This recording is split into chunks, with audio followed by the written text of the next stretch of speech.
Good morning. Good morning and welcome. Yes, it's indeed a great time here on Sports This Morning. We're excited to be here again in your living room. I'm yours truly, Ayotunde Balogun. Feels so good to be here again. I am Yemi Adebayo. Sporty greetings to you out there. It's always an action-packed world of sports. I'm Austin Okonakpan. All right, this show is going to be an interesting one, like I did say. And what do we have on the bill for today? Well, the IAAF Championships is on. It's still ongoing, that is. But for our top athletes competing, especially with our dear Blessing Okagbare, well, the wait for a medal continues even as the event enters day 4. We'll also be taking a look at the development of our domestic professional league, that's talking about the MPFL. And today we're beaming our searchlight on Warri Wolves and the unending drama of the club's players concerning welfare. Not a good one, particularly Warri Wolves looking good to actually win the title because they are third on the table, but this isn't good. Well, let's leave that to get into the show proper. Just to let you know that I was still counting down to the All-Africa Games in Congo, Brazzaville. I keep asking you, who's been walking with us on this journey? It's now 10 days to go. How ready is Team Nigeria? I think, well, we really need to go into the camps and see how the preparations are going. And we've been doing that. We've been doing that on the show, really. You can say to an extent that football, not ready. Getting all ready. Getting all the attention. Yeah, we could talk about table tennis. The people unveiled the new technical advisor to lead the team. We also spoke about weightlifting. Tennis, by now they should have the list of players that will represent the country. We also listened to the fencing guy yesterday. Yeah. Fencing also ready. So overall, I think we're ready. Usually, times like this, we're always hearing stories about, hey, they've not given me money, they've not released money, we've not prepared, don't expect medals from us. We're not hearing all of that now. I'm not saying that our preparation has been 100%, but it's been a lot better by Nigerian standards. I agree, particularly with volleyball. I remember when they came here, the ladies are turbocharged, the men, they're excited, they're going back to at least win something in the All-Africa Games. They're in Ghana. Which is also good for their preparations. Boxing also, they've been ready for like forever. So we're just waiting to see, particularly all the federations that have been saying, oh, win medals. We'll win medals. We're waiting. We're holding them to their word. Just 10 days to go. Exactly. But even with all the optimism, I'm still moderate in my expectations, Austin. And, you know, like Ayo, I'm just trying to... Particularly what you're saying in Beijing. I'm optimistic, but I'm not carrying my optimism too far. I hope all the associations will do well, bring medals to the table. But like some people, I'm not thinking that we're going to start rivaling Egypt, South Africa. It's still early days. The most important thing for me is whatever happens at the All-Africa Games, let's use it as a springboard, you know, for the 2016 Olympics.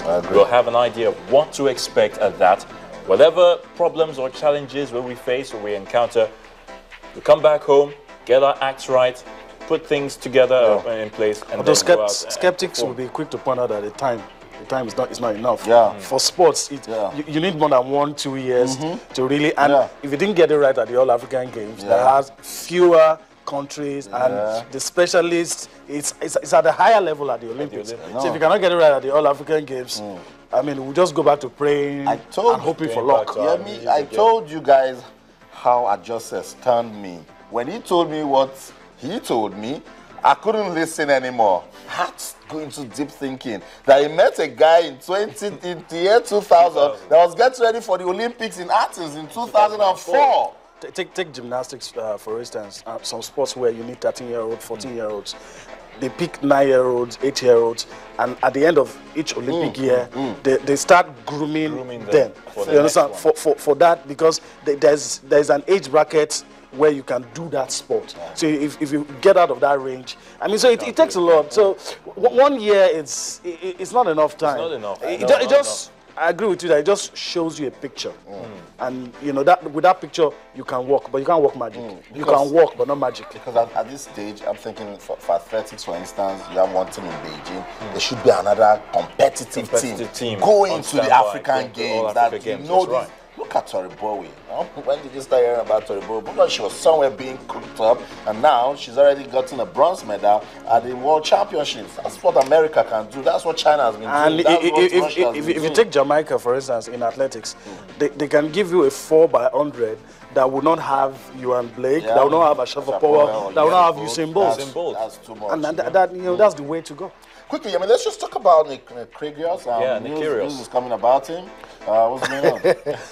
28-day suspended ban. That's even light. A slap on the wrist. Some people will say $5,000 fine. Well, it's the new bad boy of tennis. The ATP says that this is improper conduct, rather unsportsmanlike behavior. He said some things in the game, Rogers Cup game against Stanislas Wawrinka, and it was caught on camera, and the microphones picked those things that it was. But a good one for him, because if you look at 28 days and the US Open is starting in 6 days, you think he's going to miss the US Open. But it's suspended, and you know, if he behaves well, the ban and the fine will be withheld. Okay. So if he doesn't get into problem in any ATP sanctioned event in the next few months, it's going to be withheld. But you wonder, why does he have to go, that far?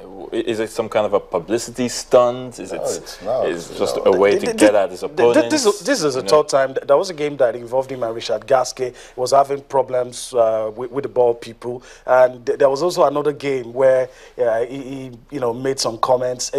It's becoming trademark for Nick Kyrgios, and he's still young. He's ranked 41 in the world. That could be the reason.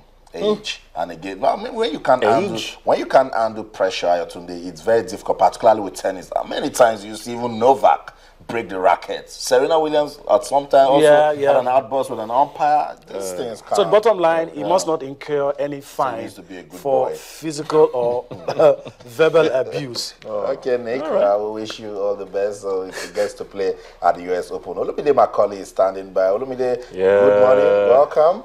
Good morning, Austin. Good morning, guys. How did you see the game yesterday, Arsenal-Liverpool? I was pleased that it ended up with Liverpool not losing. But I think they played well in the first half. The second half, Arsenal, I think, came back a lot.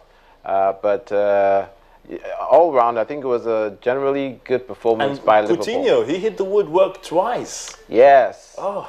As the commentator was saying, of course, Petr Cech, take nothing away from Petr Cech. He rolled back the years again. He saved the day. From a neutral perspective, if you're not supporting any of the two sides, it was a good game. It was a good game. A draw was the best result. Fitting result. And that coming from you, where sitting in the middle just says it. But an Arsenal fan, so it's okay. He's trying to be neutral. All right, let me there.